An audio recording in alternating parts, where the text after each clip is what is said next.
আমরা স্বরাষ্ট্র উপদেষ্টা যিনি আছেন জাহাঙ্গীর আলম ভাইকে ধন্যবাদ জানাই। যেরকম কড়া কথা বলেছেন আপনি, আলহামদুলিল্লাহ। আরো শক্ত হওয়া দরকার আপনার। রমজানে ওপেনে দুই নিকৃষ্ট মহিলা বিড়ি খাচ্ছিল, কি আপনারা দেখেননি? এরা আবার এখন ফতোয়াবাজি করছে। স্বরাষ্ট্র উপদেষ্টার পদত্যাগ চাই। স্বরাষ্ট্র উপদেষ্টা যা বলেছে ঠিক বলেছে, যে পাবলিক পেছে আপনি রোজার মাসে ধূমপান করবেন, মানে ও কি মেয়ে লোক বলা যায়? আর শয়তান মহিলা, ওরে চিরে ফেলা দরকার শয়তানগুলো। আবার সোশ্যাল নাম নিয়েছে, এগুলো বাংলাদেশের জন্য ক্যান্সার। 6 প্রকার নারীকে আল্লাহ জাহান্নামে দেবে বলে ঘোষণা দিয়েছে। কয় প্রকার? মা বোন যারা এসেছেন খুব ভালো করে শুনবেন, মোবাইল থাকলে সেভ করে নিন। এই 6 প্রকারের ভেতরে যদি আপনি এক প্রকারেও পড়ে যান, আপনার নামাজ, রোজা, বোরকা পরা সব মাঠে মারা যাবে, আপনি জাহান্নামে। 1 নম্বরে যাদের মাথার চুল খোলা থাকে স্বামী বাদ দিয়ে অন্য কারো জন্যে, এরকম মেয়ে লোকে দেশে এখন আর নেই। যে হোটেলে আসি আল্লাহর ওলিরা সবাই হোটেলে উঠেছে। একজন মেয়ে লোক যদি চুল খুলে রাখে, শুধুমাত্র খুলে রাখতে পারবে তার স্বামীর জন্যে। স্বামী বাদে পৃথিবীতে কারো জন্য মেয়ে লোকের চুল খুলে রাখা জায়েজ নেই, এমনকি বাবাকেও চুল খুলে দেখানো জায়েজ নেই। এক কথা বুঝতেছেন? একজন মেয়ে লোকের চুল যত তার স্বামী দেখবে, তার চোখের পাওয়ার বাড়বে, তত সওয়াব বেশি পাবে ওই মেয়েটা। এমনকি আল্লাহর নবী জানিয়েছেন, কোন স্বামী যদি স্ত্রীর মাথায় হাত বুলিয়ে দেয়, এই যতগুলো চুল পড়বে অতগুলো সওয়াব হবে। আর অন্য যত মানুষ এই চুল দেখবে, অতগুলো সাপ আল্লাহ বানিয়ে কবরে পাঠাবে। চুল ওরা দেখায় স্বামীকে না, পরপুরুষকে বেশি। এই জন্য যেই মহিলার মাথার চুল খোলা থাকবে স্বামী বাদ দিয়ে অন্য কারো জন্যে, সে জাহান্নামী। 2 নম্বরে স্বামীকে যেই মহিলা সম্মান করে না। 3 নম্বরে স্বামীকে বাদ দিয়ে দেবর, ননদ বা অন্য কারো সাথে যারা হাসি তামাশায় লিপ্ত থাকে বেশি সময়, স্বামীর কাছে আসলে মুখ গোমরা হয়ে থাকে। আর যদি দেবর পায়, স্বামী গিয়েছে ঘাস কাটতে, বাগে ধরে খাক, আমার দেওরা বেশি থাক। একটা কবিতা এরকম পড়েছিলাম কোথায় যেন, তো স্বামী ঘাস কাটতে গেছে মাঠে, ওরে বাগে ধরে খেয়ে ফেলুক, আমার দেওরা বেশি থাক। স্বামী বাদ দিয়ে অন্যের সাথে যদি কেউ হাসি তামাশা করে, মজাক করে, আর কি আড্ডা করে, এই মহিলা জাহান্নামী।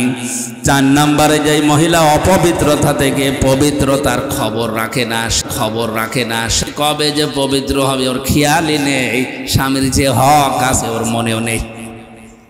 এই জন্য যখনই শরীর অসুস্থ হবে, সুস্থ হওয়ার পর থেকে নিজেকে পরিষ্কার পরিচ্ছন্ন করে স্বামীর জন্য উপস্থাপন করা লাগবে। 5 নম্বরে মিথ্যা বলে, গীবত করে, এরপর আবার কসম করে কথায় কথায়। মেয়েদের স্বভাব এইটা বেশি, ওরা কিছু হলেই কসম কাটে। কসম যদিও কাটে, আবার ছেলের মাথায় হাত দিয়ে, স্বামীর মাথায় হাত দিয়ে কসম কাটে। এমনকি কাবা শরীফের ছবি টাঙানো বলে কাবার কসম। দুনিয়াতে একজনের নামে শুধু কসম কাটা জায়েজ আছে, কে? এই বলেন। আমরা কসম কাটি বড় যে জিনিস, সে জিনিসের উপরে এ দুনিয়ার সব চাইতে বড়। বলেন। আর আল্লাহ যখন কসম কাটেন, তখন কসম কাটেন ওই জিনিসের সাথে, যেই জিনিসের সাথে আমাদের জীবনের সম্পর্ক আছে। আমাদের জীবনের সম্পর্ক আছে সময়ের সাথে। কিসের সময় আছে? জানে আমির হামজা আছে, সময় নেই, হামজার দাম। এখনো যদি আমার সময় শেষ হয়ে যায়, আপনারাও আমাকে নামিয়ে দেবেন। আর আমার জীবনের সময় যদি শেষ হয়ে যায়, আমাকে মানুষ আর হামজা বলবে না, মরহুম হামজা বলবে। এজন্য মানুষের জীবন সংক্রান্ত কথাগুলো বলতে গিয়ে আল্লাহ জানিয়েছেন, ওয়ালা আসরি ইন্নাল ইনসানা লাফি খুসর। সময়ের কসম, জীবনের কসম, হায়াতের কসম, ইতিহাসের কসম। যেহেতু মানুষের এই হায়াত আছে, মানুষ আছে, জীবন আছে, মানুষ আছে, এগুলো না থাকলে মানুষের আর দাম থাকে না। এর সম্পর্ক মানুষের জীবনের সাথে রিলেটেড। এজন্য আল্লাহ মানুষের জীবন সংক্রান্ত কথা বলতে গিয়ে কসম দিয়েছেন হায়াতের, সময়ের। জোরে বলেন সুবহানাল্লাহ। আমরা যেহেতু কসম দিতে পারি শুধুমাত্র আল্লাহ ছাড়া আর কারো নামে না। মা বোন যারা এসেছেন, কসম যদি কাটতেই হয় আল্লাহ নামে কাটবেন। তাছাড়া পৃথিবীর কোনো পীর বাবার নামে, কোরআনের নামে, কাবা শরীফের নামে ছেলের মাথায় মেয়ের মাথায় হাত দিয়ে কসম কাটা জায়েজ নেই। 6 নম্বরে, যারা অন্যের সুখ দেখে চলে এবং কিছু দান করলেও যারা খোঁটা দেয়, এই 6 প্রকার নারীর কথা মুসলিম শরীফে নবীজি জানিয়েছেন। আশা করছি মা বোন যারা এসেছেন, এই 6 প্রকারের কোনো কিছু যদি আপনার ভেতরে থাকে, আপনি এই মুহূর্তে নিজেকে পাল্টাবেন। আল্লাহ আমাদেরকে এই যে 4টা অপরাধের কথা বলেছিলাম, ওজনে কম বেশি করা, খাদ্যে ভেজাল দেওয়া, দুনিয়া শান্ত হয়ে যাওয়ার পরে অশান্তি তৈরি করা, মানুষকে বিপদে ফেলার জন্য ওত পেতে থাকা, আর আল্লাহর রাস্তা থেকে মানুষকে ফেরানোর জন্য চেষ্টা চালানো, এই গুনাহগুলো থেকে যদি আল্লাহ আমাদেরকে না বাঁচান, আমরা যদি চেষ্টা না করি, ভূমিকম্পের মতো এই জিনিস আবার আসবে। আল্লাহ যদি অবিচার করে, এ কথা বিশ্বাস করবেন না। আল্লাহ অবিচার করেন। আল্লাহ যদি কারো উপরে ন্যায় বিচার করেন, সে বাঁচবে না, সে ধরা খাবে। কথা বুঝতেছেন? আল্লাহ অবিচার, কথা বলেন না কেন? আল্লাহ অবিচার, ন্যায় বিচার করলে বাঁচার কোনো উপায়। আল্লাহর কাছ থেকে যদি কেউ বাঁচতে চায়, একটা মাধ্যম আছে যে আল্লাহ আমারে মাফ করে দাও। হযরতে ওমর বলেন, আমারে শেষ পর্যন্ত আল্লাহ ডাক দিয়ে বলেন, ওমর তোরে মাফ করে দিলাম। ফেরেশতা আমারে নিয়ে গোসল করিয়ে জান্নাতের নহর থেকে এই যে সাদা পোশাক জান্নাতের, এটা পরিয়ে আমাকে বলছে, যান আপনি জান্নাতে যান। ও কক্সবাজারবাসী, হযরত ওমরের যে জীবনী শুনলেন, আকাশের তারকার চাইতে যার নেকির কাজ জীবনে বেশি ছিল। কোন রাস্তা দিয়ে গেলে শয়তান পর্যন্ত 40 দিন ওই রাস্তায় যেতে ভয় পেত। সে জন্মের পর থেকে শুনছে কিয়ামত হবে, কিয়ামতের দিন আছে, কিন্তু কিয়ামত যে কিভাবে হবে, কিয়ামতে জবাব দেওয়া লাগবে, এই বিশ্বাস যদি কোনো মানুষের ভেতরে একবার জন্ম হয়ে যায়, ওর জীবন থেমে যাবে। আয়াতের তাফসীর করতে গিয়ে আমি জেলখানার ভেতরে থাকাকালীন ফি জিলালিল কোরআনে পড়েছিলাম। আছেন আপনারা ময়দানে? খলিফাতুল মুসলিমিন হযরত ওমর তার সন্তান আব্দুল্লাহকে ভর্তি করলেন মাদ্রাসায়।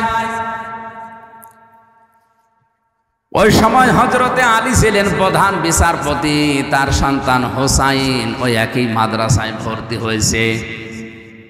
বারবার কলম ফেলে দিচ্ছে।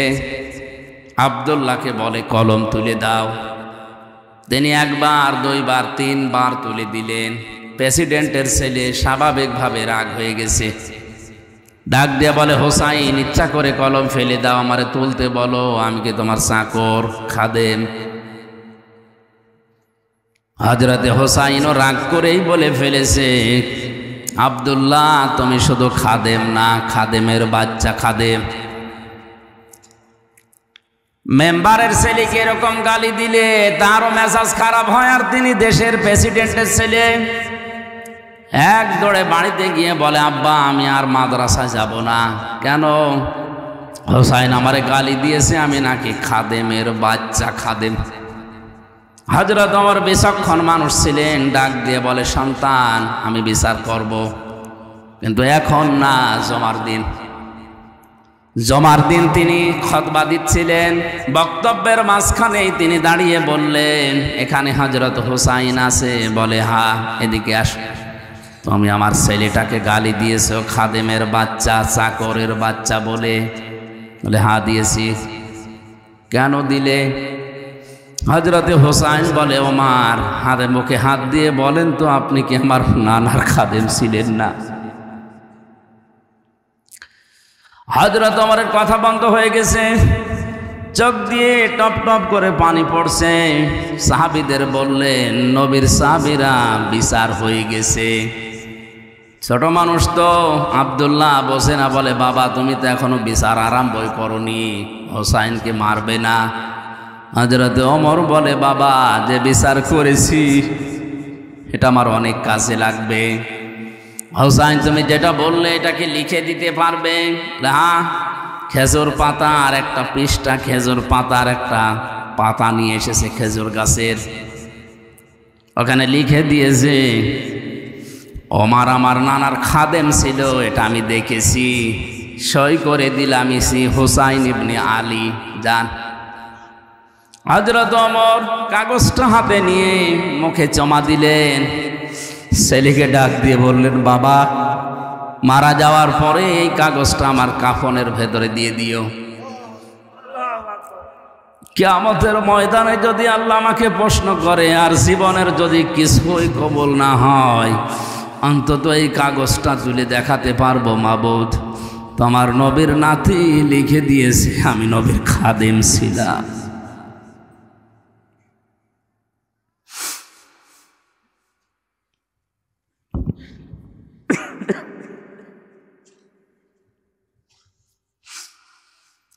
এই ওসিলাই হলেও তুমি আমাকে আজকে মাফ করে দাও। এই ধরনের মানুষেরা কিয়ামতের যে বিশ্বাস যে ভয় তাদের ছিল, এরপরও একটা দুর্বল হাদিস বলছি শিক্ষার জন্যে। হযরত ওমরেরও আল্লাহর দরবারে নিজের জীবনের মাত্র কয়েক বছরের হিসাব দিতে লেগেছিল প্রায় 12 বছর। ইন্তেকালের পরে প্রায় 12 বছর পার হয়ে গেল। হযরতে আব্দুল্লাহ একবার স্বপ্ন দেখলেন হযরত ওমর সুন্দর পোশাক পরে নদী থেকে আসতেছে গোসল করে। ডাক দিয়ে বলে বাবা কোথায় ছিলেন, কতদিন আপনাকে দেখি নাই। হযরতে ওমর বলে বাবা আজকে 12 বছর আমি দুনিয়ার জীবন ছেড়েছি, মহান আল্লাহ আমার জীবনের হিসাব নিচ্ছিলেন। শেষ পর্যন্ত তিনি আমাকে বলেছে ওমর তোরে মাফ করে দিলাম। এত বড় পাওয়ারফুল মানুষ নবীজি বলেন একবার আমার স্ত্রীরা আমার কাছে এইটা দেন ঝগড়া করছিল। হযরতে আবু বকর আসলেন, স্ত্রীদের ঝগড়া থামে না। হযরতে ওসমান আলী এসেছে, তাদের ঝগড়া থামে না। হযরতে ওমর কিছুক্ষণ পরে বাইরে থেকে সালাম দিয়েছে, আসসালামু আলাইকা ইয়া রাসূলুল্লাহ। স্ত্রীরা বলছে আপনি থাকেন আমরা গেলাম, কারণ এখন যে লোকটা এসেছে এর মুখের আগে হাত চলে। হযরতে ওমরকে দেখে ওই দিন নবীজি বলেছিলেন ওমর তুমি যে রাস্তা দিয়ে চলো ও রাস্তায় শয়তান পর্যন্ত চলে না। এই ধরনের মানুষ যদি কিয়ামত নিয়ে এই টেনশনে থাকে আমাদের কি হয়েছে বলেন। নবীজিকে আদর্শ পাওয়ার জন্য কিয়ামতে জবাবদিহি করা লাগবে, এই টেন্ডেন্সি এই বিশ্বাস আমাদের জন্ম দেওয়া লাগবে। এটা নেই এই জন্যে আজ দুর্নীতি হয়, এইটা নেই এই জন্যে আজ বেগম পাড়া তৈরি হয়, এইটা নেই এই জন্যে আজ আমাদের অধিকারগুলো আমরা আদায় করতে পারি না। এটা যদি কোনো মানুষ 100 ভাগ বিশ্বাস করে যে আমারে জবাব দেওয়া কিন্তু লাগবে, 2 দিন আগে 2 দিন পরে ওর জীবন এমনিতেই পাল্টিয়ে যাবে। মক্কার ওই মানুষগুলো তাদেরকে জোতা মেরে লাঠি মেরে মানুষকে হেদায়েত করেনি। নবীজি এই কিয়ামতে জবাব দেওয়া লাগবে এই কথাগুলো যখন তুলে ধরেছেন, ওই মানুষ যাদের বিবেক ছিল বুদ্ধি ছিল যাদের কপালে হেদায়েত ছিল তারা এমনিতেই এই কথাগুলোর ওপর ঈমান এনে পাল্টিয়ে গেছে।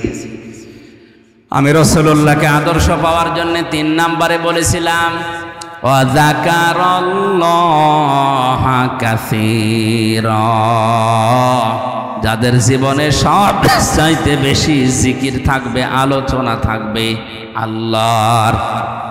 আল্লাহ কাসীরা দিয়েছেন, কলিলানে দেননি, আবার কাসীরুন দেননি, কাসীরা আছে। সব চাইতে বেশি তাদের মুখে তাদের পরিবারে সমাজে রাষ্ট্রে তাদের সব জায়গায় নাম থাকবে আলোচনা থাকবে কার? কালিমাতুল্লাহি হিয়াল উলিয়া, আল্লাহর কালিমা তাদের উপরে থাকবে।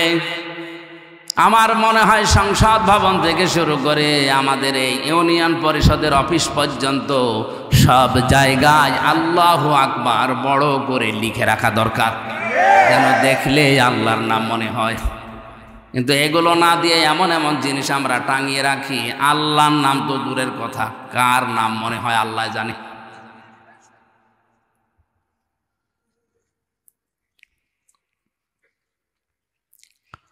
আল্লাহ রাব্বুল আলামিন বলেন, রাসূলুল্লাহকে যারা আদর্শ হিসাবে এই তিনটা গুণ অর্জন করে পাবে, বিশ্ব নবী মুহাম্মদুর রাসূলুল্লাহ হওয়ার পর থেকে আতঙ্কে ছিলেন।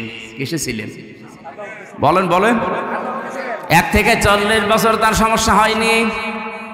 40 থেকে 63, 23 বছরে 82 বার তাকে ডাইরেক্ট হত্যা করার জন্য ইহুদিরা চেষ্টা চালিয়েছে। শুধু চেষ্টায় চালিয়ে শেষ করে দেয়নি, মরণের পরেও তার লাশ পর্যন্ত চুরি করার জন্য তারা ব্যস্ত ছিল।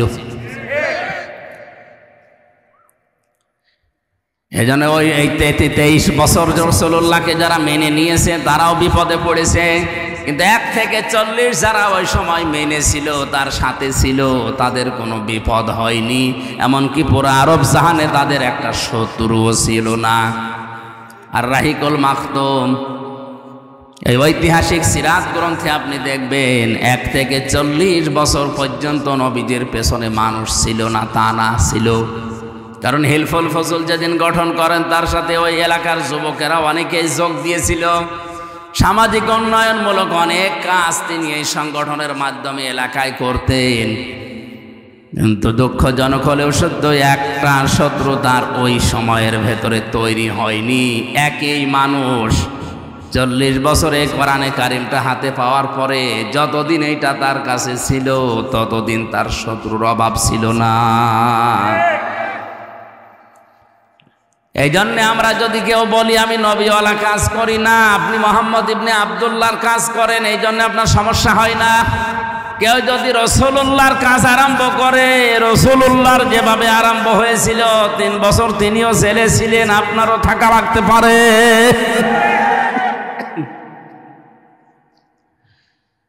আমাদের উচিত হবে যে আয়াতটা আপনারা লিখে দিয়েছেন, এটা আমাদের বাস্তব জীবনে যদি আমরা সেট করতে চাই, ওই 3টা শর্ত আমাদের মানা লাগবে। এ শর্তগুলো আমার আল্লাহর। আরো জোরে বলেন কার? আল্লাহ আমাদের মেনে নেওয়ার তৌফিক দিন, জোরে বলেন আমিন।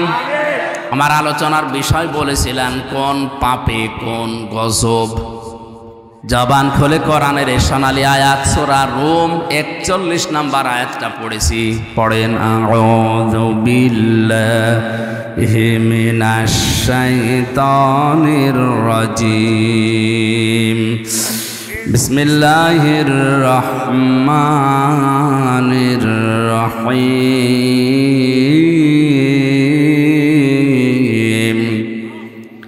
যাহারাল ফাসাদু ফিল বাররি ওয়াল বাহরি বিমা কাসাবাত আইদিন নাস লিয়ুযীকাহুম বা'দাল্লাযী আমিলু লা'আল্লাহুম ইয়ারজিউন।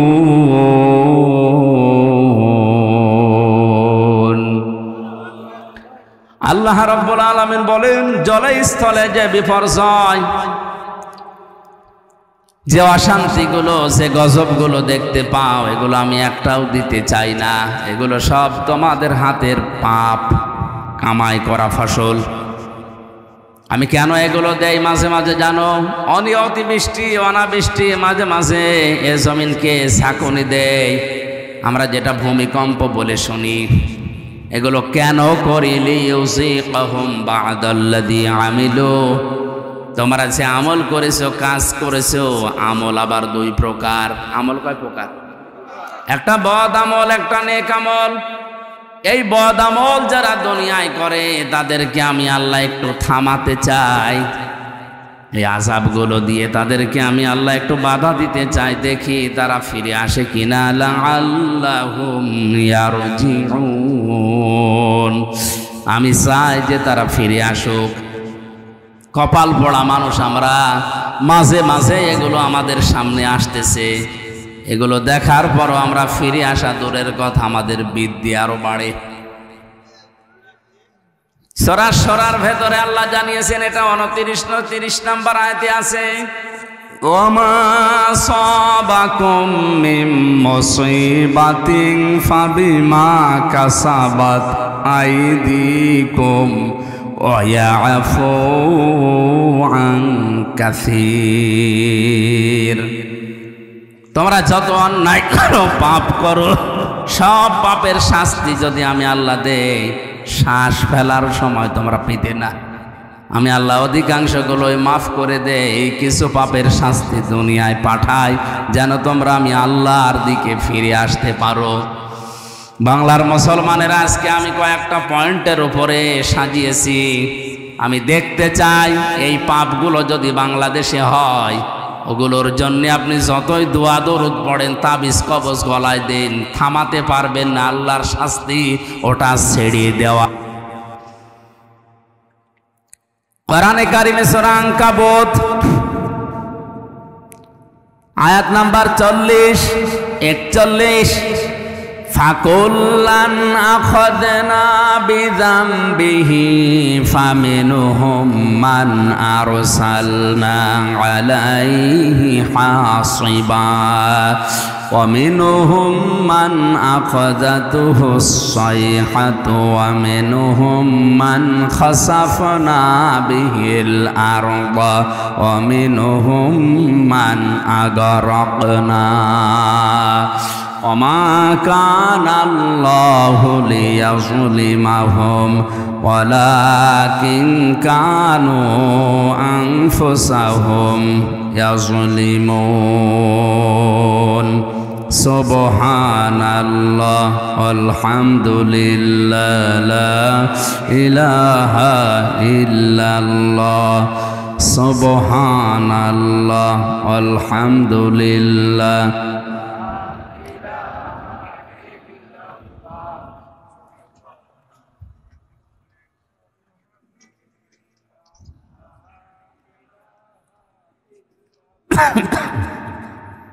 কি হলো, জিকির জোরে করেন। সুবহানাল্লাহ আলহামদুলিল্লাহ লা ইলাহা ইল্লাল্লাহ লা ইলাহা ইল্লাল্লাহ মুহাম্মাদুর রাসূলুল্লাহ। আয়াত বুঝতে কষ্ট হচ্ছে? আল্লাহ রাব্বুল আলামিন বলেন, যুগে যুগে বহু মানুষকে আমি তাদের পাপের জন্য পাকড়াও করেছিলাম। কাউকে আমি জঞ্জা নামক বৃষ্টি দিয়ে, পাথরের বৃষ্টি দিয়ে, কাউকে ডুবিয়ে, কাউকে পানি দিয়ে, জলোচ্ছ্বাস দিয়ে দুনিয়া থেকে আমি তাদেরকে বিদায় করে দিয়েছি। কাউকে জমিনের ভেতরে গেড়ে দিয়েছি। আমি কারো ওপরে আল্লাহ জুলুম করি না, মানুষ নিজেরাই নিজেদের ওপরে জুলুম করে। কথা বলেন ঠিক কিনা? আমি প্রথম বলেছিলাম আল্লাহর বিচার ব্যবস্থা 3 প্রকার। 1 নম্বরে আল্লাহ জুলুম, কথা বলে না কেন? 2 নম্বরে আল্লাহ ন্যায় বিচার করলে কেউ বাঁচবে। 3 নম্বরে কেউ বাঁচতে চাইলে আল্লাহর রহমত। এই জন্য আল্লাহ অবিচার করেন না। 2 নম্বরে আমার আল্লাহ ন্যায় বিচার করলে কেউ বাঁচতে পারবে না। 3 নম্বরে কেউ বাঁচতে চাইলে আল্লাহর ক্ষমা পাওয়া লাগবে।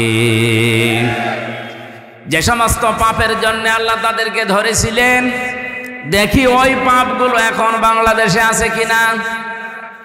আল্লাহ রাব্বুল আলামিন বলেন, وإلى مدين أخاهم شعيبا قال يا قوم اعبدوا الله ما لكم من إله غيره قد جاءتكم بينة من ربكم فأوفوا الكيل والميزان ولا تبخسوا الناس أشياءهم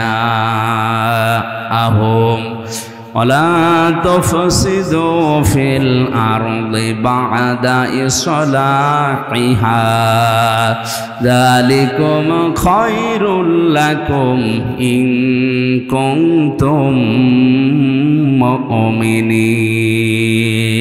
আল্লাহু আকবার।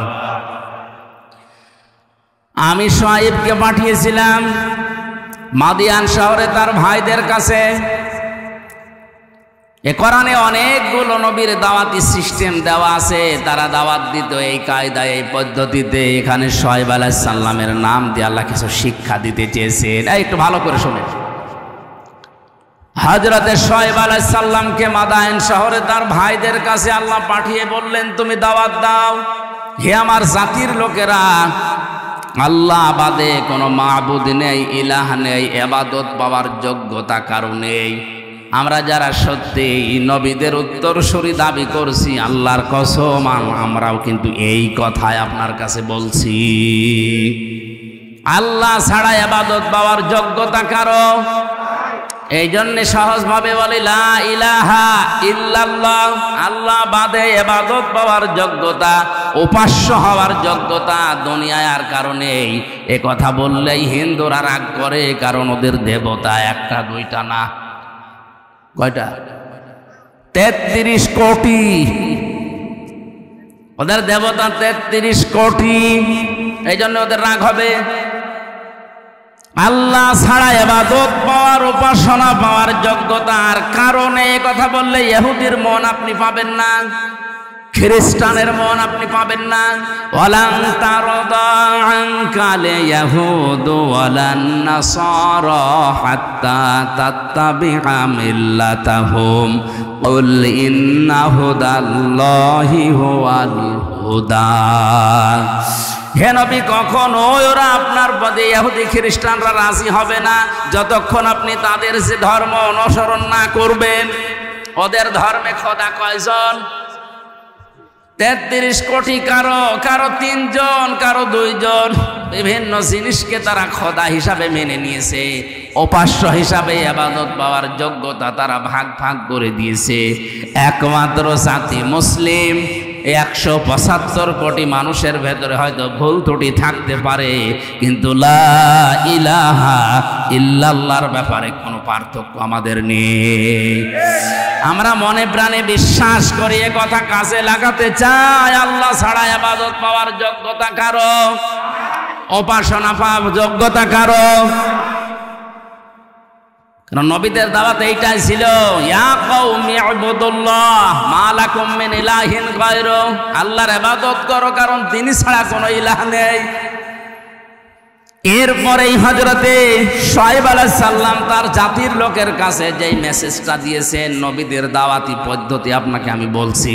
ক্বাদ জাআতকুম বাইয়িনাতুম মির রাব্বিকুম, অবশ্যই তোমাদের রবের পক্ষ থেকে তোমাদের কাছে স্পষ্ট দলিল, প্রমাণ, নিয়ম নীতি, আইন কানুন এসেছে। সে আইনের ভেতরে 2টা কথা এখানে আল্লাহ পাক দিয়েছেন, ফাউফুল কাইলা ওয়াল মিজানা ওয়ালা তাবখাসুন নাসা আশিয়াআহুম। 1 নম্বরে তোমরা ওজনে কম বেশি করবে না। কিসে? সবাই বলেন। এই ওজন বলতে শুধু দাড়ি পাল্লার ওজন। এখন তো অনেকে দাড়ি পাল্লায় তুলে দেওয়ার চিন্তায় আছে।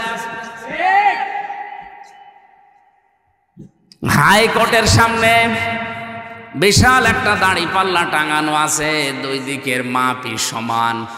এটা দ্বারা দেশের জনগণকে বোঝানো হচ্ছে যে ন্যায় বিচার ছাড়া এখানে কিছু চলে না। দাড়ি পাল্লা মানে কি? মানদণ্ড। দাড়ি পাল্লা মানে ন্যায় বিচারের মানদণ্ড। ওইটা যে এদিকেও যেমন এইদিকেও সমান, কোনো দিকে একেবারে কম বেশি নেই, সমান সমান। আচ্ছা, তো বিচার ব্যবস্থার দিকে তাকালে আজ যেটা দেখতে পাচ্ছি আমরা, ন্যায় বিচারের তুলনায় অবিচারই বেশি হচ্ছে। ন্যায় বিচারের তুলনায় অবিচার যদি না হবে, কোন কারণে আমি 3টা বছর জেল খাটলাম, আপনি জবাব দেন।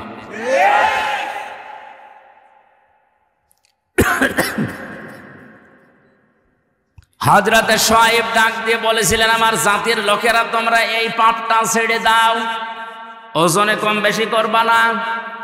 কারণ এই পৃথিবীতে আল্লাহ যত মানুষকে লানত দিয়েছেন, বরদুয়া দিয়েছেন, তার পয়লা নাম্বারে তারা।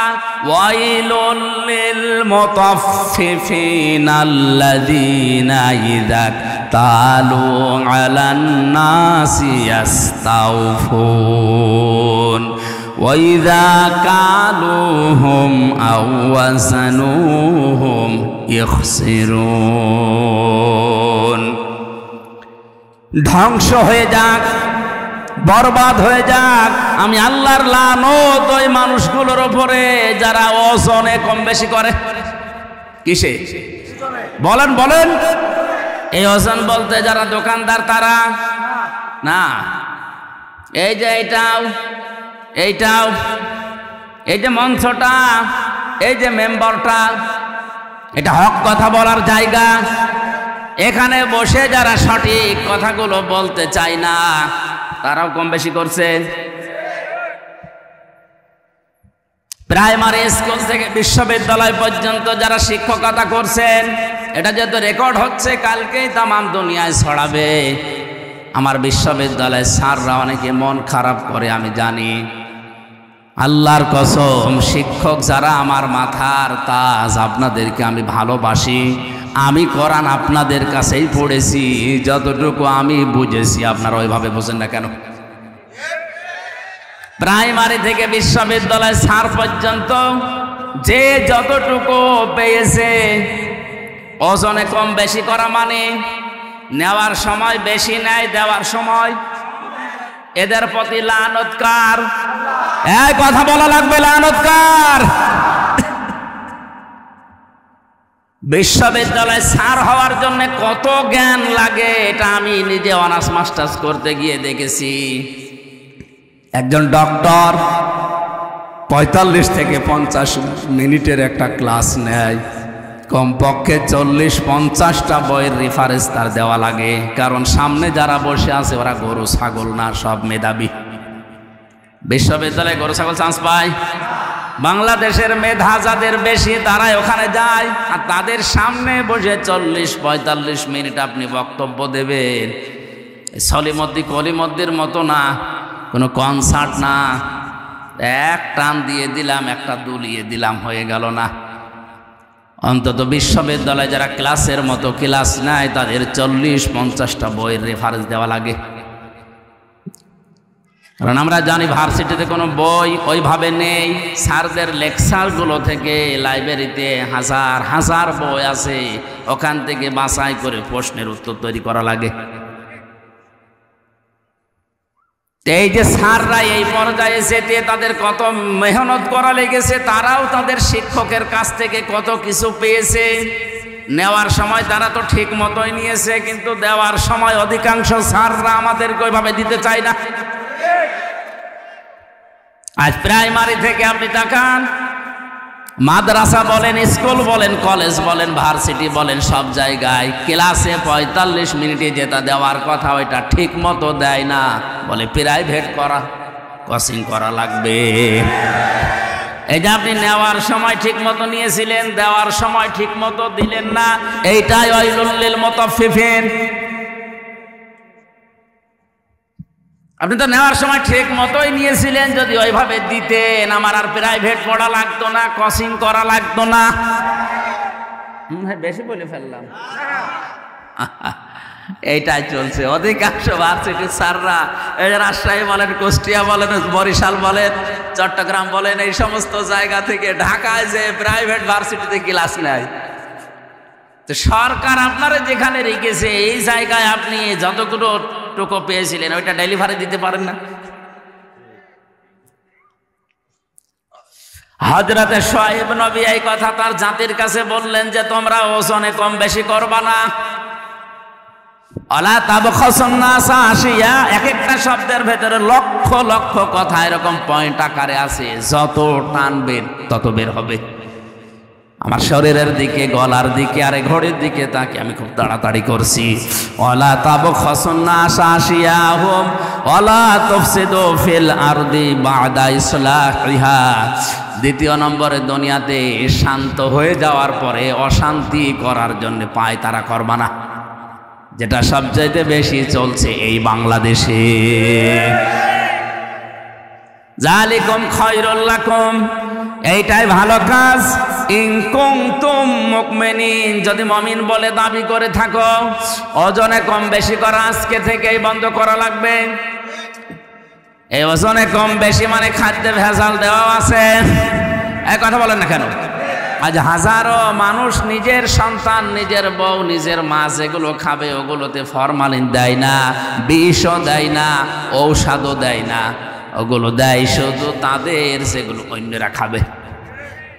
যারা ফরমালিন দিচ্ছেন, বিষ দিচ্ছেন, ঔষধ দিচ্ছেন, এগুলোর কারণে যে ফলগুলো তরতাজা দেখতে মনে হয়, ধোঁকা খেয়ে আমাদের মতো মানুষ আমরা কিনে নিয়ে আসি, আমাদের কিডনি নষ্ট হয়ে যায়। এক কথা বলেন, এগুলো যারা করছেন ওই ব্যবসায়ীরা, আপনার দ্বারা আমার কিডনি, আমার হার্ট, আমার মস্তিষ্ক নষ্ট হয়ে যাচ্ছে। আপনি মানুষ হত্যা করার গুনাহ কামাই করছেন,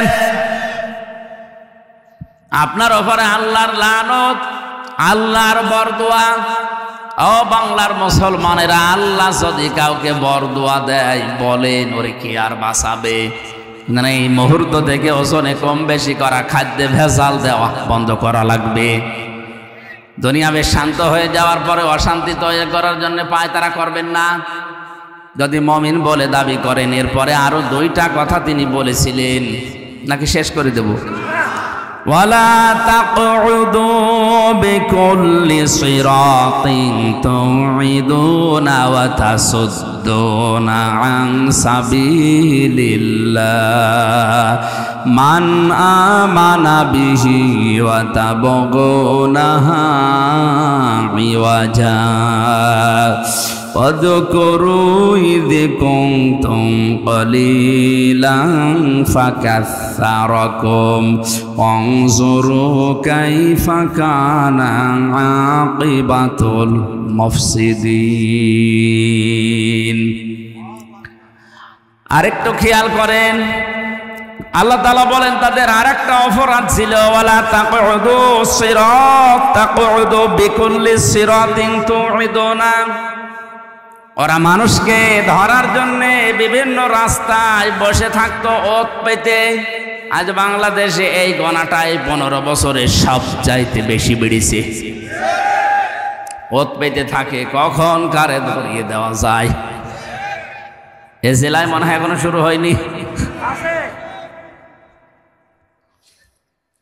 হয়তো একটু পাড়াপতি হিসাবে রাগারাগি হয়েছে, ঝগড়া হয়েছে, রাজনৈতিক একটা সিল লাগিয়ে তারা গোপনে ধরিয়ে দেওয়ার জন্যে থানায় উনি আগে 10,000 টাকা দিয়ে এসেছে যে অমুককে ধরে নিয়ে আসো। উনি ধরে নিয়ে যায়, নিজে আবার ছাড়ায়, মাঝখান থেকে লোকটার প্রায় 50,000 টাকা আল্লাহর ওলি খেয়ে ফেলেছে। আমি এটা একটু বেশি বলে ফেললাম।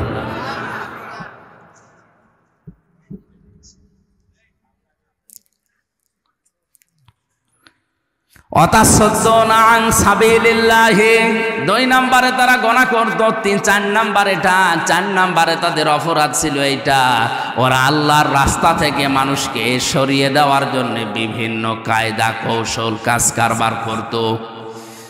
এত কাজে মানুষ যাচ্ছে, কোনো অসুবিধা নেই, আল্লাহর দিকে, আল্লাহর পথের দিকে মানুষ আসলেই বাধা। এই গনাগুলোর জন্য আল্লাহ রাব্বুল আলামিন হযরতে শুআয়ব আলাইহিস সালামের জাতির উপরে যে গজব নাযিল করেছিলেন। এখনো যদি কোনো মানুষ এই কাজ কারবার গুলো বন্ধ না করে, জমিনে ওজনে কম বেশি করা, খাদ্যে ভেজাল দেওয়া, দুনিয়া শান্ত হয়ে যাওয়ার পরে অশান্তি করার জন্য পায়তারা করে বেড়ানো, মানুষকে বিপদে ফেলার জন্য মোড়ে মোড়ে বসে থাকা, এ থোকায় থোকায় শব্দটা আছে। ওয়ালা তাকউদু বিকুল্লি সিরাতিন তুইদুনা ওয়া তাসুদ্দুনা আন সাবিলিল্লাহ। তোমরা বসে থেকো না, মানুষকে ধরিয়ে দেওয়ার জন্য, বিপদে ফেলার জন্য কোন রাস্তার মোড়ে মোড়ে গোপনে কিচ্ছু জানে না, ঘরে ঘুমিয়ে আছে, চোখ খুলে দেখছে সেলখানায়। কি গো, তুই গাছ কেটেছিস, তুই গাড়িতে আগুন লাগিয়েছিস, অথচ কিচ্ছু জানে না। দু একদিন ঠিক ওইভাবেই কেটে যাচ্ছে, চোখ খুলে আবার দেখছে বাড়িতে। কি গো, খোঁজ নিয়ে দেখা গেল বাড়ি থেকে প্রায় 2 লাখ টাকা চলে গেছে। এইটা যদি কেউ বন্ধ না করে, আমার আল্লাহ তাদের উপরে মাঝে মাঝে ভূমিকম্প দেয়। রানা প্লাজা এমনি ধসে পড়েনি। অনেকেই বলেছিল যে মনে হয় অনেকে এই ধাক্কা দিয়ে ফেলে দিয়েছে। আরে ভাই, ধাক্কা দিয়ে বিল্ডিং ফেলে দেওয়া, আপনি ফেলেন তো দেখি। 357টা বিল্ডিংয়ে ফাটল ধরেছে এবছরে। সারা বাংলাদেশের জরিপ, 357টার উপরে বিল্ডিংয়ে অলরেডি ফাটল ধরে গেছে। আল্লাহ রাব্বুল আলামিন বলেন, ওয়াইলা মাদিয়ানা আখাহুম শুআইবা ক্বালা ইয়া কওমি ইবুদুল্লাহা মা লাকুম মিন ইলাহিন গায়রু قد جاءتكم بينة من ربكم فأوفوا الكيل والميزان ولا تبخسوا الناس أشياءهم ولا تفسدوا في الأرض بعد إصلاحها ذلكم خير لكم إن كنتم مؤمنين الله أكبر। আমি শুআইবকে পাঠিয়েছিলাম মাদিয়ান শহরে তার ভাইদের কাছে। এ কোরআনে অনেকগুলো নবীর দাওয়াতি সিস্টেম দেওয়া আছে, তারা দাওয়াত দিত এই কায়দায়, এই পদ্ধতিতে। এখানে শুআইব আলাইহিস সালামের নাম দিয়ে আল্লাহ কিছু শিক্ষা দিতে চেয়েছেন। একটু ভালো করে শুনেন। হযরতে শুআইব আলাইহিস সালামকে মাদায়েন শহরে তার ভাইদের কাছে আল্লাহ পাঠিয়ে বললেন, তুমি দাওয়াত দাও, হে আমার জাতির লোকেরা, আল্লাহ বাদে কোনো মাবুদ নেই, ইলাহ নেই, ইবাদত পাওয়ার যোগ্যতা কারো নেই। আমরা যারা সত্যি নবীদের উত্তরসূরি দাবি করছি, আল্লাহর কসম আমরাও কিন্তু এই কথাই আপনার কাছে বলছি। আল্লাহ ছাড়া ইবাদত পাওয়ার যোগ্যতা কারো। এই জন্যে সহজভাবে বলি লা ইলাহা ইল্লাল্লাহ। আল্লাহ বাদে ইবাদত পাওয়ার যোগ্যতা, উপাস্য হওয়ার যোগ্যতা দুনিয়ায় আর কারণে। এ কথা বললেই হিন্দুরা রাগ করে, কারণ ওদের দেবতা একটা দুইটা না, কয়টা? 33 কোটি। ওদের দেবতা 33 কোটি, এই জন্য ওদের রাগ হবে। আল্লাহ ছাড়া ইবাদত পাওয়ার, উপাসনা পাওয়ার যোগ্যতা আর কারণে এ কথা বললে ইহুদির মন আপনি পাবেন না, খ্রিস্টানের মন আপনি পাবেন না।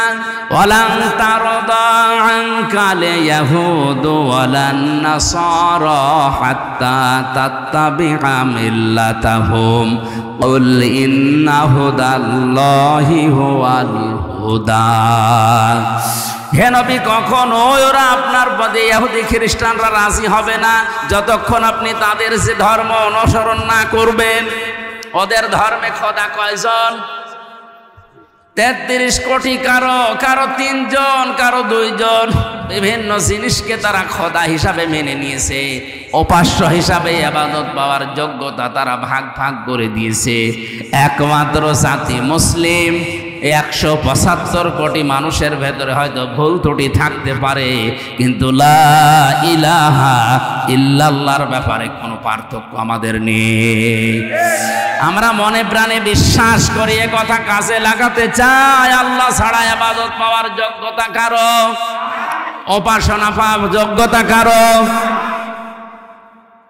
কারণ নবীদের দাওয়াত এইটাই ছিল, ইয়া কওমি ইবুদুল্লাহ মা লাকুম মিন ইলাহিন গায়রু। আল্লাহর ইবাদত করো, কারণ তিনি ছাড়া কোনো ইলাহ নেই। এরপরেই হযরতে শুআয়ব আলাইহিস সালাম তার জাতির লোকের কাছে যেই মেসেজটা দিয়েছেন, নবীদের দাওয়াতি পদ্ধতি আপনাকে আমি বলছি, ক্বাদ জাআতকুম বাইয়িনাতুম মির রাব্বিকুম, অবশ্যই তোমাদের রবের পক্ষ থেকে তোমাদের কাছে স্পষ্ট দলিল, প্রমাণ, নিয়ম নীতি, আইন কানুন এসেছে।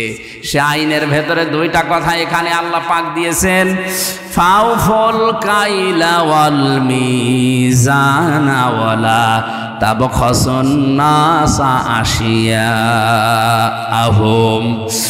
এক নম্বরে তোমরা ওজনে কম বেশি করবে না। কিসে?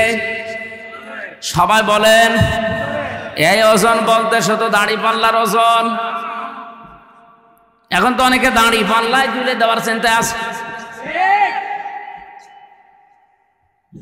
হাইকোর্টের সামনে বিশাল একটা দাড়ি পাল্লা টাঙানো আছে, দুই দিকের মাপই সমান। এটা দ্বারা দেশের জনগণকে বোঝানো হচ্ছে যে ন্যায় বিচার ছাড়া এখানে কিছু চলে না। দাড়ি পাল্লা মানে কি? মানদণ্ড। দাড়ি পাল্লা মানে ন্যায় বিচারের মানদণ্ড। এটা যে এদিকেও যেমন এইদিকেও যেমন, কোনো দিকে একেবারে কম বেশি নেই, সমান সমান। আচ্ছা, তো বিচার ব্যবস্থার দিকে তাকালে আজ যেটা দেখতে পাচ্ছি আমরা, ন্যায় বিচারের তুলনায় অবিচারই বেশি হচ্ছে। ন্যায় বিচারের তুলনায় অবিচার যদি না হবে, কোন কারণে আমি 3টা বছর জেল খাটলাম, আপনি জবাব দিন।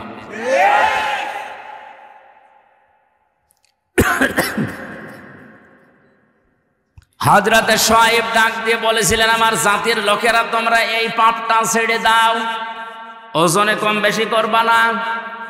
কারণ এই পৃথিবীতে আল্লাহ যত মানুষকে লানত দিয়েছেন, বরদুয়া দিয়েছেন, তার পয়লা নম্বরে তারা।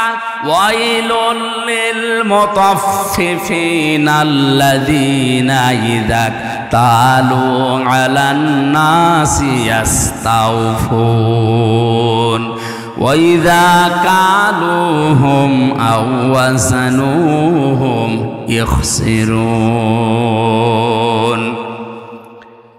ধ্বংস হয়ে যাক, বরবাদ হয়ে যাক, আমি আল্লাহর লানত ওই মানুষগুলোর উপরে যারা ওজনে কম বেশি করে। কিসে? বলেন বলেন। এই ওজন বলতে যারা দোকানদার তারা না। এই যে এইটাও, এই যে মঞ্চটা, এই যে মেম্বারটা, এটা হক কথা বলার জায়গা। এখানে বসে যারা সঠিক কথাগুলো বলতে চায় না, তারাও কম বেশি করছে। প্রাইমারি স্কুল থেকে বিশ্ববিদ্যালয় পর্যন্ত যারা শিক্ষকতা করছেন, এটা যেহেতু রেকর্ড হচ্ছে, কালকেই তামাম দুনিয়ায় ছড়াবে। আমার বিশ্ববিদ্যালয়ের স্যাররা অনেকে মন খারাপ করে, আমি জানি। আল্লাহর কসম, শিক্ষক যারা আমার মাথার তাজ, আপনাদেরকে আমি ভালোবাসি। আমি কোরআন আপনাদের কাছেই পড়েছি, যতটুকু আমি বুঝেছি। আপনারা ওইভাবে বোঝেন না কেন? প্রাইমারি থেকে বিশ্ববিদ্যালয় স্যার পর্যন্ত যে যতটুকু পেয়েছে, ওজনে কম বেশি করা মানে নেওয়ার সময় বেশি নেয়, দেওয়ার সময়। এদের প্রতি লানতকার। এই কথা বলা লাগবে, লানতকার। বিশ্ববিদ্যালয়ে স্যার হওয়ার জন্য কত জ্ঞান লাগে, এটা আমি নিজে অনার্স মাস্টার্স করতে গিয়ে দেখেছি। একজন ডক্টর 45 থেকে 50 মিনিটের একটা ক্লাস নেয়, কমপক্ষে 40-50টা বইয়ের রেফারেন্স তার দেওয়া লাগে। কারণ সামনে যারা বসে আছে ওরা গরু ছাগল না, সব মেধাবী। বিশ্ববিদ্যালয়ে গরু ছাগল চান্স পায়। বাংলাদেশের মেধা যাদের বেশি তারাই ওখানে যায়, আর তাদের সামনে বসে 40-45 মিনিট আপনি বক্তব্য দেবেন। সলিমদ্দি কলিমদ্দির মতো না, কোনো কনসার্ট না, এক টান দিয়ে দিলাম, একটা দুলিয়ে দিলাম, হয়ে গেল না। অন্তত বিশ্ববিদ্যালয়ে যারা ক্লাসের মতো ক্লাস নেয়, তাদের 40-50টা বইয়ের রেফারেন্স দেওয়া লাগে। কারণ আমরা জানি ভার্সিটিতে কোনো বই ওইভাবে নেই। স্যারদের লেকচারগুলো থেকে লাইব্রেরিতে হাজার হাজার বই আছে, ওখান থেকে বাছাই করে প্রশ্নের উত্তর তৈরি করা লাগে। এই যে স্যাররা এই পর্যায়ে যেতে তাদের কত মেহনত করা লেগেছে, তারাও তাদের শিক্ষকের কাছ থেকে কত কিছু পেয়েছে। নেওয়ার সময় তারা তো ঠিক মতোই নিয়েছে, কিন্তু দেওয়ার সময় অধিকাংশ স্যাররা আমাদেরকে ওইভাবে দিতে চায় না। আজ প্রাইমারি থেকে আপনি তাকান, মাদ্রাসা বলেন, স্কুল বলেন, কলেজ বলেন, ভার্সিটি বলেন, সব জায়গায় ক্লাসে 45 মিনিটে যেটা দেওয়ার কথা ওইটা ঠিক মতো দেয় না, বলে প্রাইভেট করা, কোচিং করা লাগবে। এই যে আপনি নেওয়ার সময় ঠিক মতো নিয়েছিলেন, দেওয়ার সময় ঠিক মতো দিলেন না, এইটাই ওয়াইলুল লিল মুতাফফিফিন। আপনি তো নেওয়ার সময় ঠিক মতোই নিয়েছিলেন, যদি ওইভাবে দিতেন আমার আর প্রাইভেট পড়া লাগতো না, কোচিং করা লাগতো না। বেশি বলে ফেললাম। এইটাই চলছে অধিকাংশ ভার্সিটির স্যাররা, এই রাজশাহী বলেন, কুষ্টিয়া বলেন, বরিশাল বলেন, চট্টগ্রাম বলেন, এই সমস্ত জায়গা থেকে ঢাকায় যে প্রাইভেট ভার্সিটিতে ক্লাস নেয়। তো সরকার আপনারা যেখানে রেখেছে এই জায়গায় আপনি যতগুলো টুকু পেয়েছিলেন ওইটা ডেলিভারি দিতে পারেন না। হযরতে শুআয়ব নবী এই কথা তার জাতির কাছে বললেন যে তোমরা ওজনে কম বেশি করবা না। আলা তাবখাসুন নাসা আশিয়া, এক একটা শব্দের ভেতরে লক্ষ লক্ষ কথা এরকম পয়েন্ট আকারে আছে, যত টানবেন তত বের হবে। আমার শরীরের দিকে, গলার দিকে, আরে ঘড়ির দিকে তাকে আমি খুব তাড়াতাড়ি করছি। ওয়ালা তাবখাসুন নাসা আশিয়াহুম ওয়ালা তুফসিদু ফিল আরদি বা'দা ইসলাহিহা। দ্বিতীয় নম্বরে, দুনিয়াতে শান্ত হয়ে যাওয়ার পরে অশান্তি করার জন্য পায় তারা করবা না, যেটা সবচাইতে বেশি চলছে এই বাংলাদেশে। যালিকুম খায়রুল লাকুম, এইটাই ভালো কাজ। ইন কুনতুম মুমিনিন, যদি মুমিন বলে দাবি করে থাকো, ওজনে কম বেশি করা আজকে থেকেই বন্ধ করা লাগবে। এই ওজনে কম বেশি মানে খাদ্যে ভেজাল দেওয়া আছে, এই কথা বলেন না কেন? আজ হাজারো মানুষ নিজের সন্তান, নিজের বউ, নিজের মা যেগুলো খাবে ওগুলোতে ফরমালিন দেয় না, বিষও দেয় না, ঔষধও দেয় না, ওগুলো দেয় শুধু তাদের যেগুলো অন্যরা খাবে। যারা ফরমালিন দিচ্ছেন, বিষ দিচ্ছেন, ঔষধ দিচ্ছেন, এগুলোর কারণে যে ফলগুলো তরতাজা দেখতে মনে হয়, ধোঁকা খেয়ে আমাদের মতো মানুষ আমরা কিনে নিয়ে আসি, আমাদের কিডনি নষ্ট হয়ে যায়।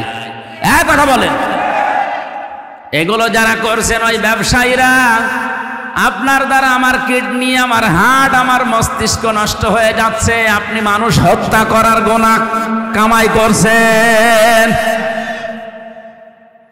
আপনার ওপরে আল্লাহর লানত, আল্লাহর বরদোয়া। ও বাংলার মুসলমানেরা, আল্লাহ যদি কাউকে বরদোয়া দেয়, বলেন ওরে কি আর বাঁচাবে? না, এই মুহূর্ত থেকে ওজনে কম বেশি করা, খাদ্যে ভেজাল দেওয়া বন্ধ করা লাগবে। দুনিয়া বেশ শান্ত হয়ে যাওয়ার পরে অশান্তি তৈরি করার জন্য পায় তারা করবেন না, যদি মুমিন বলে দাবি করেন। এরপরে আরো 2টা কথা তিনি বলেছিলেন, নাকি শেষ করে দেব? ওয়ালা তাকউদু বিকুল্লি সিরাতিন তুইদুনা ওয়া তাসুদ্দুনা আন সাবিলিল্লাহ মান আমানা বিহি ওয়া তাবগুনাহা ইওয়াজা ওয়াযকুরু ইয কুনতুম কলিলান ফাকাসসারাকুম ওয়ানজুরু কাইফা কানা আকিবাতুল মুফসিদিন। আরেকটু খেয়াল করেন, আল্লাহ তাআলা বলেন তাদের আরেকটা অপরাধ ছিল, ওয়ালা তাকউদু সিরাত তাকউদু বিকুল্লি সিরাতিন তুইদুনা। ওরা মানুষকে ধরার জন্য বিভিন্ন রাস্তায় বসে থাকতো ওত পেতে। আজ বাংলাদেশে এই গণাটাই 15 বছরে সবচাইতে বেশি বেড়েছে। ওত পেতে থাকে, কখন কারে ধরিয়ে দেওয়া যায়। এ জেলায় মনে হয় এখনো শুরু হয়নি। হয়তো একটু পাড়াপতি হিসাবে রাগারাগি হয়েছে, ঝগড়া হয়েছে, রাজনৈতিক একটা সিল লাগিয়ে তারা গোপনে ধরিয়ে দেওয়ার জন্যে থানায় উনি আগে 10,000 টাকা দিয়ে এসেছে যে অমুককে ধরে নিয়ে আসো। উনি ধরে নিয়ে যায়, নিজে আবার ছাড়ায়, মাঝখান থেকে লোকটার প্রায় 50,000 টাকা আল্লাহর ওলি খেয়ে ফেলেছে। আমি এটা একটু বেশি বলে ফেললাম।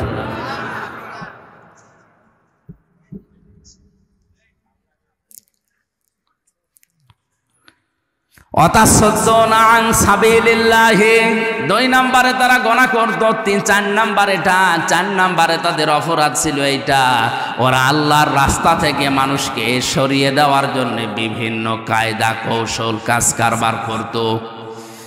এত কাজে মানুষ যাচ্ছে, কোনো অসুবিধা নেই, আল্লাহর দিকে আল্লাহর পথের দিকে মানুষ আসলেই বাধা। এই গুনাহগুলোর জন্য আল্লাহ রাব্বুল আলামিন হযরতে শুআয়ব আলাইহিস সালামের জাতির উপরে যে গজব নাযিল করেছিলেন, এখনো যদি কোনো মানুষ এই কাজ কারবার কোনো বন্ধ না করে, জমিনে ওজনে কম বেশি করা, খাদ্যে ভেজাল দেওয়া, দুনিয়া শান্ত হয়ে যাওয়ার পরে অশান্তি করার জন্য পায়তারা করে বেড়ানো, মানুষকে বিপদে ফেলার জন্য মোড়ে মোড়ে বসে থাকা, এ থোকায় থোকায় শব্দটা আছে। অলা তাকউদু বিকুল্লি সিরাতিন তুইদুনা ওয়া তাসুদ্দুনা আন সাবিলিল্লাহ।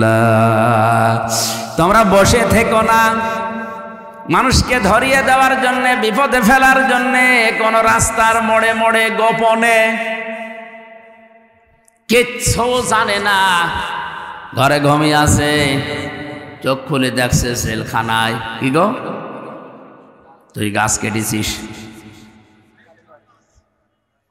তুই গাড়িতে আগুন লাগিয়েছিস, অথচ কিচ্ছু জানে না। 2-1 দিন ঠিক ওইভাবেই কেটে যাচ্ছে, চোখ খুলে আবার দেখছে বাড়িতে। কি গো, খোঁজ নিয়ে দেখা গেল বাড়ি থেকে প্রায় 2 লাখ টাকা চলে গেছে। এইটা যদি কেউ বন্ধ না করে, আমার আল্লাহ তাদের উপরে মাঝে মাঝে ভূমিকম্প দেয়। রানা ফেলা যায় এমনি ধসে পড়েনি। অনেকেই বলেছিল যে মনে হয় অনেকে এই ধাক্কা দিয়ে ফেলে দিয়েছে। আরে ভাই, ধাক্কা দিয়ে বিল্ডিং ফেলে দেওয়া, আপনি ফেলেন তো দেখি। 357টা বিল্ডিংয়ে ফাটল ধরেছে এবছরে। সারা বাংলাদেশের জরিপ, 357টার উপরে বিল্ডিংয়ে অলরেডি ফাটল ধরে গেছে। এই জন্য আমাদের উচিত হচ্ছে এই অপরাধগুলো যারা করছে বন্ধ করি, নয়তো যতই দোয়া দরুদ পড়েন, তাবিজ কবজ লাগান, কাবার ইমাম এনে দোয়া করালেও ভূমিকম্প বন্ধ করতে পারবেন না। কারণ 1500 বছর আগে কোরআনে আল্লাহ এই কথাগুলো জানিয়েই দিয়েছেন। এই আযাব গজবগুলো আসে এমনিতেই না। কক্সবাজারে তো আমার মনে হয় এই 2-3 দিন আসার পরে আমি যেটা দেখতে পাচ্ছি, যেভাবে ঢেউগুলো আসতেছে সাগরে, 10 হাত 15 হাত 20 হাত উঁচা হয়ে ঢেউ আসবে, আল্লাহর নির্দেশ শুধু লাগবে। না, আল্লাহ এটা পারে না। আল্লাহ যদি একবার বলে 40 হাত উঁচা হয়ে ঢেউটায়, তাহলে এই জেলা না, এ দেশ পুরা পানির নিচে চলে যাবে। আল্লাহ এটা করতে 10 বছর লাগবে। ইন্নামা আমরুহু ইযা আরাদা শাইআন আইয়াকুলা লাহু কুন ফায়াকুন। আল্লাহ পাক বলেন, আমি যখন কোনো কাজের আদেশ করি তখন কিছুই লাগে না, শুধু কোন বলি, ফায়াকুন, এটা হতে 1 সেকেন্ডও সময় লাগে না। এজন্য আমাদের উচিত আমাদের পাপের কাজগুলো ছেড়ে দেওয়া, থেমে যাওয়া। আমি মুসলিম শরীফ থেকে একটা হাদিস আসার সময় পড়ছিলাম, 6 প্রকার নারীকে আল্লাহ জাহান্নামে দেবে বলে ঘোষণা দিয়েছে। কয় প্রকার? মা বোন যারা এসেছেন খুব ভালো করে শুনবেন, মোবাইল থাকলে সেভ করে নিন। এই 6 প্রকারের ভেতরে যদি আপনি 1 প্রকারেও পড়ে যান, আপনার নামাজ, রোজা, বোরকা পরা সব মাঠে মারা যাবে, আপনি জাহান্নামে। 1 নম্বরে যাদের মাথার চুল খোলা থাকে স্বামী বাদ দিয়ে অন্য কারোর জন্যে, এরকম মেয়ে লোকে দেশে এখন আর নেই। যে হোটেলে আসি আল্লাহর ওলিরা সবাই হোটেলে উঠেছে। একজন মেয়ে লোক যদি চুল খুলে রাখে, শুধুমাত্র খুলে রাখতে পারবে তার স্বামীর জন্যে, স্বামী বাদে পৃথিবীতে কারো জন্য মেয়ে লোকের চুল খুলে রাখা জায়েজ নেই, এমনকি বাবাকেও চুল খুলে দেখানো জায়েজ নেই। এক কথা বুঝতেছেন? একজন মেয়ে লোকের চুল যত তার স্বামী দেখবে, তার চোখের পাওয়ার বাড়বে, তত সওয়াব বেশি পাবে ওই মেয়েটা। এমনকি আল্লাহর নবী জানিয়েছেন, কোন স্বামী যদি স্ত্রীর মাথায় হাত বুলিয়ে দেয়, যতগুলো চুল পড়বে অতগুলো সওয়াব হবে। আর অন্য যত মানুষ এই চুল দেখবে, অতগুলো সাপ আল্লাহ বানিয়ে কবরে পাঠাবে। চুল ওরা দেখায় স্বামীকে না, পরপুরুষকে বেশি। এই জন্য যেই মহিলার মাথার চুল খোলা থাকবে, স্বামী বাদ দিয়ে অন্য কারো জন্যে, সে জাহান্নামী। 2 নম্বরে স্বামীকে যেই মহিলা সম্মান করে না। 3 নম্বরে স্বামীকে বাদ দিয়ে দেবর, ননদ বা অন্য কারো সাথে যারা হাসি তামাশায় লিপ্ত থাকে বেশি সময়, স্বামীর কাছে আসলে মুখ গোমরা হয়ে থাকে। আর যদি দেবর পায়, তাহলে স্বামী গিয়েছে ঘাস কাটতে, বাগে ধরে খাক, আমার দেওরা বেশি থাক। একটা কবিতা এরকম পড়েছিলাম কোথায় যেন, তো স্বামী ঘাস কাটতে গেছে মাঠে, ওরে বাগে ধরে খেয়ে ফেলুক, আমার দেওরা বেশি থাক। তাহলে স্বামী বাদ দিয়ে অন্যের সাথে যদি কেউ হাসি তামাশা করে, মজাক করে, আর কি আড্ডা করে, এই মহিলা জাহান্নামী। 4 নম্বরে যেই মহিলা অপবিত্রতা থেকে পবিত্রতার খবর রাখে না, কবে যে পবিত্র হবে ওর খেয়ালই নেই, স্বামীর যে হক আছে ওর মনেও নেই। এই জন্য যখনই শরীর অসুস্থ হবে, সুস্থ হওয়ার পর থেকেই নিজেকে পরিষ্কার পরিচ্ছন্ন করে স্বামীর জন্য উপস্থাপন করা লাগবে। 5 নম্বরে মিথ্যা বলে, গীবত করে, এরপর আবার কসম করে কথায় কথায়। মেয়েদের স্বভাব এইটা বেশি, ওরা কিছু হলেই কসম কাটে। কসম যদিও কাটে, আবার ছেলের মাথায় হাত দিয়ে, স্বামীর মাথায় হাত দিয়ে কসম কাটে। এমনকি কাবা শরীফের ছবি টাঙানো বলে কাবার কসম। দুনিয়াতে একজনের নামে শুধু কসম কাটা জায়েজ আছে, কে? এই বলেন। আমরা কসম কাটি বড় যে জিনিস, সে জিনিসের উপরে, এ দুনিয়ার সব চাইতে বড়। বলেন। আর আল্লাহ যখন কসম কাটেন, তখন কসম কাটেন ওই জিনিসের সাথে, যেই জিনিসের সাথে আমাদের জীবনের সম্পর্ক আছে। আমাদের জীবনের সম্পর্ক আছে সময়ের সাথে। কিসের সময় আছে? জন্য আমির হামজা আছে, সময় নেই, হামজার দাম। এখনো যদি আমার সময় শেষ হয়ে যায়, আপনারাও আমাকে নামিয়ে দেবেন। আর আমার জীবনের সময় যদি শেষ হয়ে যায়, আমাকে মানুষ আর হামজা বলবে না, মরহুম হামজা বলবে। এজন্য মানুষের জীবন সংক্রান্ত কথাগুলো বলতে গিয়ে আল্লাহ জানিয়েছেন, ওয়ালা আসরি ইন্নাল ইনসানা লাফি খুসর। সময়ের কসম, জীবনের কসম, হায়াতের কসম, ইতিহাসের কসম। যেহেতু মানুষের হায়াত আছে, মানুষ আছে, জীবন আছে, মানুষ আছে, এগুলো না থাকলে মানুষের আর দাম থাকে না। এর সম্পর্ক মানুষের জীবনের সাথে রিলেটেড। এই জন্য আল্লাহ মানুষের জীবন সংক্রান্ত কথা বলতে গিয়ে কসম দিয়েছেন হায়াতের, সময়ের। জোরে বলেন সুবহানাল্লাহ। আমরা যেহেতু কসম দিতে পারি শুধুমাত্র আল্লাহ ছাড়া আর কারো নামে না। মা বোন যারা এসেছেন, কসম যদি কাটতেই হয় আল্লাহর নামে কাটবেন। তাছাড়া পৃথিবীর কোনো পীর বাবার নামে, কোরআনের নামে, কাবা শরীফের নামে ছেলের মাথায় মেয়ের মাথায় হাত দিয়ে কসম কাটা জায়েজ নেই। 6 নম্বরে যারা অন্যের শোক দেখে জ্বলে,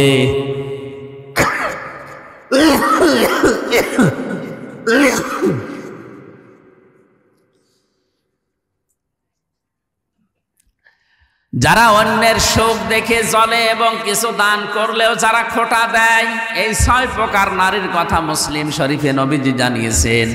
আশা করছি মা বোন যারা এসেছেন, এই 6 প্রকারের কোনো কিছু যদি আপনার ভেতরে থাকে, আপনি এই মুহূর্তে নিজেকে পাল্টাবেন।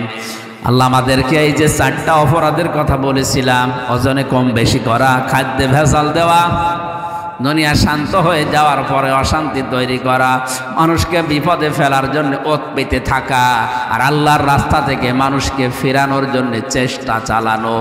এই গুনাহগুলো থেকে যদি আল্লাহ আমাদেরকে না বাঁচান, আমরা যদি চেষ্টা না করি, ভূমিকম্পের মতো এই জিনিস আবার আসবে। আল্লাহ আমাদেরকে আয়াতটা মানার তৌফিক দেন, আমিন। বারাকাল্লাহু লানা ওয়া লাকুম ফিল কোরআনিল আযীম। সভাপতি সাহেবের অনুমতি নিচ্ছি, আমার শরীর খারাপ, আমি দোয়া করে দিলাম। আল্লাহুম্মা আমিন। রব্বানা যালামনা আনফুসানা ওয়া ইল্লাম তাগফির লানা ওয়া তারহামনা লানাকুনান্না মিনাল খাসিরিন। রব্বুল আলামিন, কক্সবাজার জেলার এই মাহফিলটার দিকে তাকাও। হাজার হাজার বান্দা বান্দি এই প্রচণ্ড শীতের ভেতরেও তারা কষ্ট করে শুনেছে। আল্লাহ তাআলা মেহেরবানি করে এই মানুষগুলোকে তুমি মাফ করে দাও, সওয়াবগুলো আমাদের নবীজির রওজায় পৌঁছিয়ে দাও। দুনিয়ার মাটির নিচে যারা আছে এদেরকে নিজ গুণে ক্ষমা করে দাও।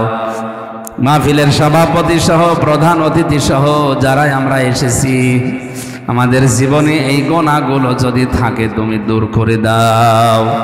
তুমি তো অবিচার করো না, নাই বিচার করলেও আমরা কেউ পার পাবো না। আল্লাহ তোমার দয়া চাই, রহমত চাই, মেহেরবানি করে দয়া করে মাফ করে দাও। কোরআন শোনানোর জন্য বিশাল আয়োজনে যারা শ্রম দিল, আল্লাহ আমি সবার নামও জানি না, তোমার কুদরতের খাতায় তাদের নামগুলো লিখে নাও। এই সন্তানদেরকে যেই মা পেটে নিয়েছে, মায়ের পেট তুমি ধন্য করে দাও। প্রশাসনের যে ভাইগুলো এসেছে, বিশেষ করে জেলার ডিসি, এসপি, টিওনো, ওসি সহ যত পুলিশ সদস্য ভাইরা আজকের মাহফিলের সহযোগিতার জন্য এসেছিল, পাহারা দেওয়ার জন্যে, এদের সন্তানাদি স্ত্রী পুত্র যারা বাইরে আছে, দেশে আছে, তাদেরকে তুমি হেফাজত করো আল্লাহ। আমার শরীরটা অসুস্থ, সুস্থ হতে পারছি না।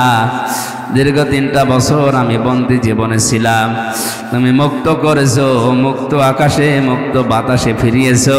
কোরআনের কথাগুলো সহজ সরল ভাষায় বলার মতো শরীর যোগ্যতা, এলেম আমারে ভিক্ষা দাও। মা বোন যারা এসেছেন তাদেরকে ক্ষমা করো। অনেক মা বোনের সন্তান হয় না, আল্লাহ একটা সন্তান তাদেরকে উপহার দাও। নেককার সন্তান তাদের পেটে তুমি দান করো। আগামীতে এই অনুষ্ঠানটা কোরআনের জন্য বিশাল আকারে মঞ্জুর করো। মিডিয়ার এই ভাইরা রাত দিন কষ্ট করে কোরআনে কারিমগুলোকে প্রচার করার জন্য তারা দায়িত্ব পালন করছে। এদের ইখলাসকে তুমি আরো বাড়িয়ে দাও, এদের বিপদ আপদ থেকে তুমি বাঁচাও। মেহেরবানি করে এদের ব্যবসা বাণিজ্যে বরকত দান করো। বারাকাল্লাহু লানা ওয়া লাকুম ফিল কোরআনিল আযীম। প্রবাস থেকে যেই মানুষগুলো এই মাহফিলের জন্য টাকা পাঠিয়েছে, সম্পদ পাঠিয়েছে, তাদের অর্থ সম্পদে বরকত দাও। তাদের শরীরটা তুমি সুস্থ রাখো। মেহেরবানি করে তুমি প্রবাসী ভাইদের মা বাবাকে মাফ করে দাও, তাদেরকে হালাল রুজিতে বরকত দাও। মাওলানা হাফিজুর রহমান জিহাদি ভাই তার বাবার জন্য দোয়া চেয়েছে, আল্লাহ বাবাকে তুমি ক্ষমা করে দাও। বারাকাল্লাহু লানা ওয়া লাকুম ফিল কোরআনিল আযীম। আলহামদুলিল্লাহি রাব্বিল আলামিন। মরণের সময় একবার হলেও যেন পড়ি লা ইলাহা ইল্লাল্লাহু মুহাম্মাদুর রাসূলুল্লাহ। খ্যাতনামা ইসলামিক স্কলারদের বক্তব্য শুনতে আমাদের সঙ্গেই থাকুন। নিয়মিত আপডেট পেতে সাবস্ক্রাইব করে বেল বাটনে প্রেস করুন। Rosary 24. Enjoy the Holy Quran.